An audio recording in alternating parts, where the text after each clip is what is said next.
Hello. ഇന്ന് നടക്കാൻ ഇറങ്ങിയപ്പോൾ കണ്ടൊരു കാഴ്ച കേട്ടോ ഇത്. എന്താണിതെന്ന് അറിയാനുള്ളൊരു ക്യൂരിയോസിറ്റി കാരണം അവിടെയുള്ളവരോട് തിരക്കിയപ്പോഴാണ് അറിയുന്നത് ഇതിന്റെ പേരാണ് ബാഷി. വളരെ പുരാതന കാലം മുതൽക്കേ തന്നെ മാലദ്വീപിൽ നിലനിന്നിരുന്നതും ഇപ്പോഴും നിലവിലുള്ളതും മാൽദീവ്സിൽ മാത്രമുള്ളതുമായ ഒരു സ്പോർട്സ് ഐറ്റമാണിത്. മാൽദീവ്സിന്റെ ഒരു ട്രഡീഷണൽ സ്പോർട്സ് ആണെന്ന് തന്നെ പറയാം. പൊതുവെ സ്ത്രീകളാണ് ഇതിന്റെ പ്ലെയേഴ്സ്.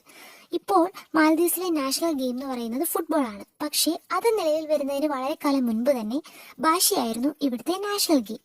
ഈ ഗെയിമിൽ 2 ടീംസ് ആണുള്ളത്. ഓരോന്നിലും 7 മുതൽ 11 വരെ പ്ലെയേഴ്സ് കാണും. ടെന്നീസ് ബാറ്റും ബോളും ഉപയോഗിച്ചിട്ടാണ് ഇത് കളിക്കുന്നത്.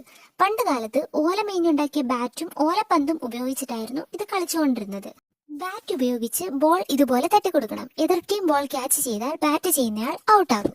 ആ ബാസ്ക്കറ്റിൽ പൊതുവെ 12 ടെന്നീസ് ബോളാണ് ഉണ്ടാകുക. ഈ കുഞ്ഞു ചാനൽ നിങ്ങൾക്ക് ഇഷ്ടമായിട്ടുണ്ടെങ്കിൽ നിങ്ങൾ ഒന്ന് സബ്സ്ക്രൈബ് ചെയ്തേക്കണേ. മാലദ്വീപ്സിലെ പുതിയ വീഡിയോ ആയിട്ട് നാളെ കാണാം കേട്ടോ. ബൈ.